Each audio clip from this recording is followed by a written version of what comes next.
Welcome, everybody, to the Utah Story Show. So today on the program, I kind of did an announcement yesterday that we're getting into doing a little bit of teaching in history and economics. I find those two subjects extremely fascinating, and I find that there are fewer and fewer people today who actually understand both history and economics, which are so valuable because if you know history, you have better vision. You can see things that are happening and understand that history doesn't necessarily repeat itself, but it echoes itself. And if you understand economics, you can also hear the truth and understand the truth and understand how policies reverberate and resonate and cause other things to sometimes have unintended consequences. Like the biggest fallacy in economics is that you can do one thing without it affecting a lot of other things, and doing what is best for one particular group won't affect other groups. That is an absolute fallacy, and it's really good to look at the ways in which one policy affects another policy and one trend affects another trend. So I'm examining today on the show trends and policies and how to solve homelessness in 5 easy steps. This is the beginning of a series we're doing. I've been studying homelessness and housing now in depth as a deep dive for now 16 months. My goal is to do a documentary film and or a book on it. But because I've talked to all these policymakers, if you followed us, we've talked to most of the major policymakers in the state of Utah concerning homelessness and housing. We're really trying to get a handle on how and why things are the way they are. Why are there so many homeless people right now in downtown Salt Lake City sleeping outside? And why is it that it seems that the problem is not being solved? It's only getting worse. So I have 5 steps that we can follow to solve homelessness. These steps won't be followed. I'm not delusional. I'm not going to believe some policymaker is going to pick this up and actually follow these steps. But if we actually did want to solve the problem, this would almost certainly do that. And I'm just going to focus on step number 1 today, which is end oppressive zoning restrictions, or at least ease them. So I'll just give you a little primer on zoning law. So in the United States and in Canada, I learned this is also in Canada, we have this concept called suburbia. And suburbia is this idea that we will build these over the top of farmlands, these cheap houses with 1/8 of an acre to 1/4 acre lots. And they will basically just eat up all the farmland around urban centers, so there's no more farmland, and so that everybody can have a cheap house. And that's a great idea until you run out of land, and the suburban concept ensures that very quickly you will run out of land, which we have here in Utah and in most suburban areas across the United States, which is why we have what's called a housing crisis.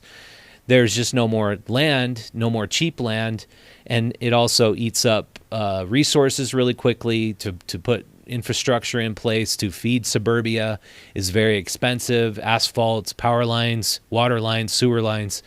And so it's just not a sustainable way to grow.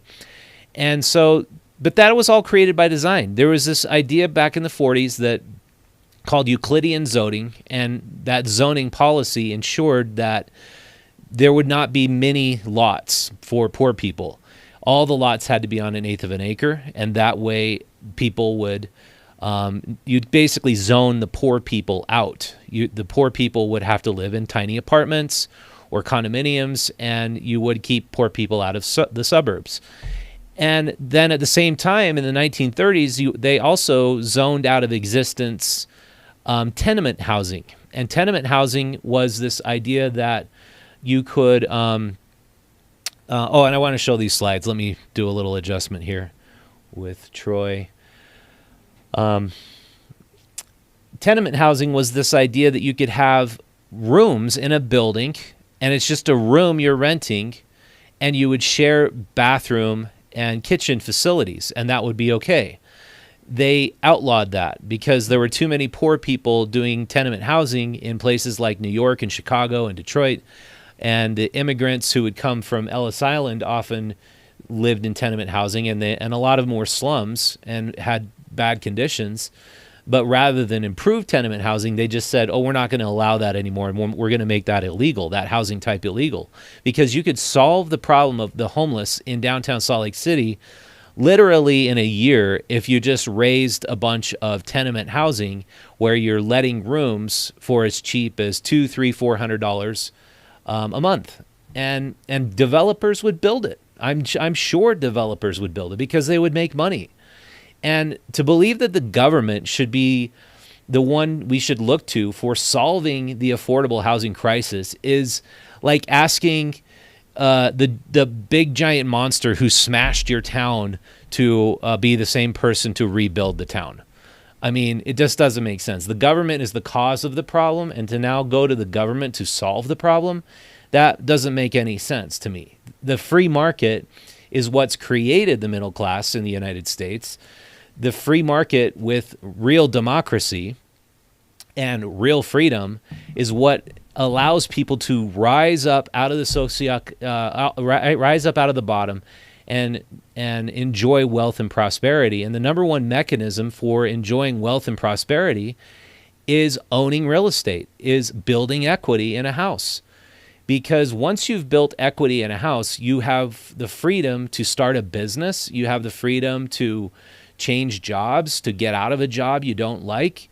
And I see that becoming less and less common among millennials and middle wage earners, service sector earners. More and more people are renting rather than buying, and that's a bad trend.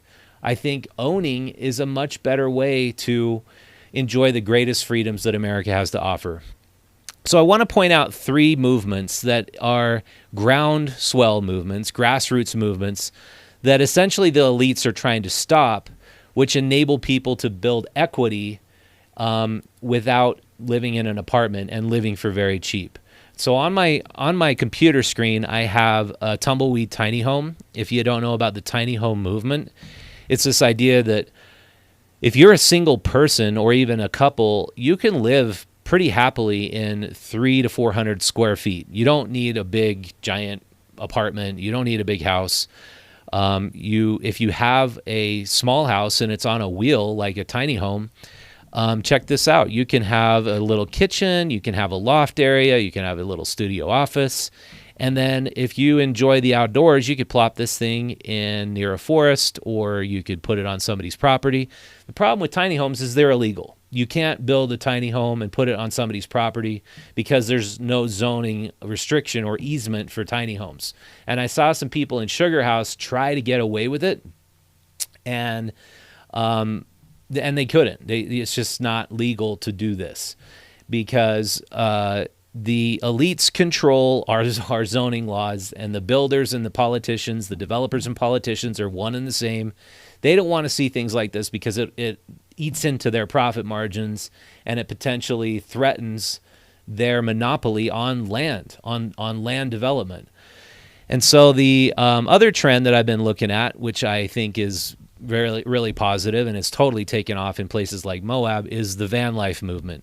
So van lifers, they just build out a van, and they'll spend, a lot of money, typically $30,000 to $50,000 building out this van. And it's got their bed in it. It's got a little kitchen, and they can travel, and they can see the world, and they can check out places and live remotely. And if they've got remote gigs, they can just go in and work for 4 hours a day and then go to the national park they're visiting. And it sounds awesome.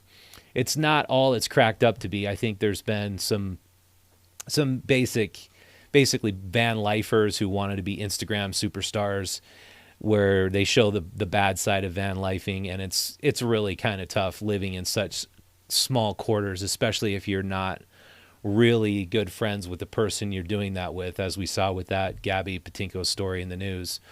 But overall, van lifers, I get what they're trying to do. They don't want to pay a rent. They don't want to pay a mortgage.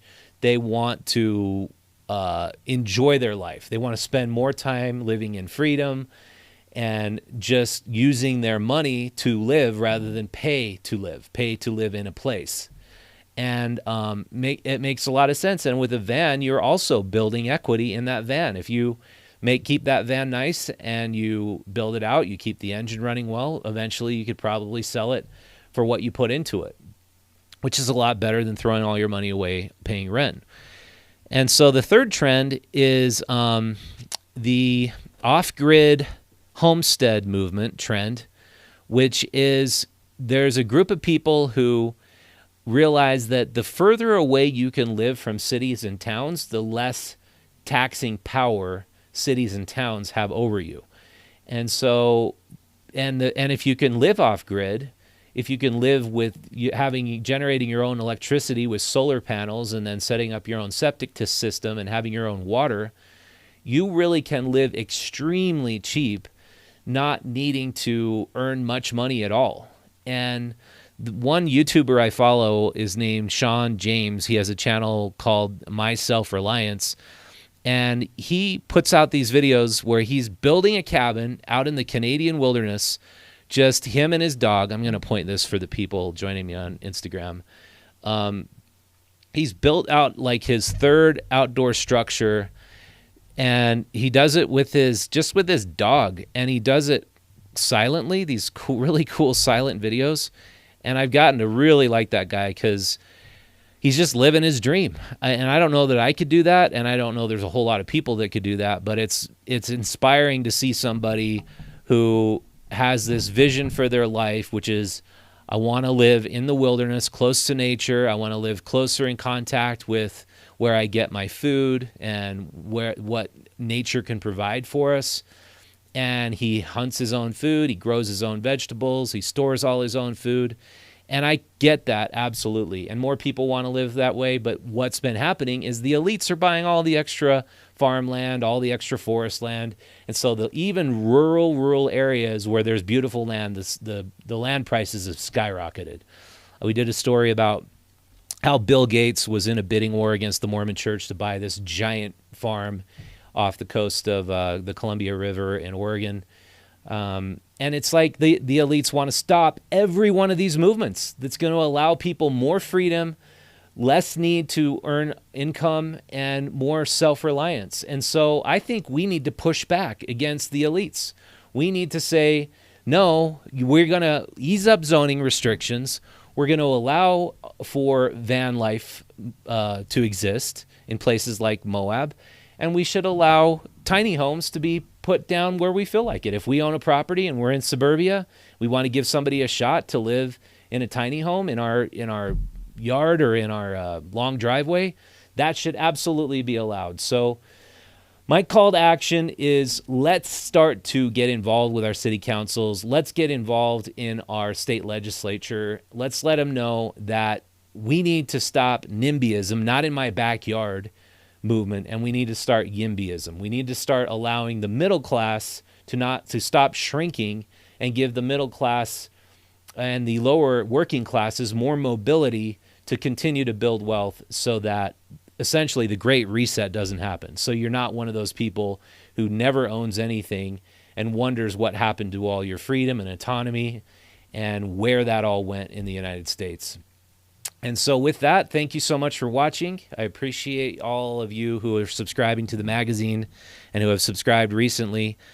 If you would like to help Utah Stories and our coverage and be a part of what we're doing here, you can go out to utahstories.com and you can subscribe to either our free digital newsletter, where we'll send you the voice of local Utah, absolutely free to your inbox once a week. And if you don't open it, we unsubscribe you automatically. Our open rate is about 75%. People love it. Every time we put out the newsletter, we get flooded with visitors, which is awesome. Or you can subscribe to our print magazine, which is out right now. It is all about a 6-month study we've done into looking at cities and municipalities and how they're spending their, doing their economic development. And we found that city leaders are being duped by big box developments into subsidizing big box developments like Walmarts and Targets. And they're getting ripped off, really. Because if you compare big box stores to local retail per acre brings in far more tax revenue for cities. So we have a comparison here. This is by Kathy McKendrick. An Ogden Walmart on Wall Street brings in $9,360 per acre. A local district in downtown in Ogden brings in $134,000 per acre. So Kathy McKendrick did that awesome story for us. Super amazing writer we got at Utah Stories. This, I said, was a 6-month study we've conducted. Nobody else is doing this kind of journalism, and it's really thanks to all you watching and all you who subscribe to the magazine that help us to do these kinds of investigations. So if you want to subscribe to the magazine, just go to utahstories.com and hit subscribe, and that would be awesome. It's just $2 a month, $24 for the entire year. So with that, if you like this episode, please share it with your friends and like it and subscribe to our YouTube channel. Thanks for watching. I'll see you next time.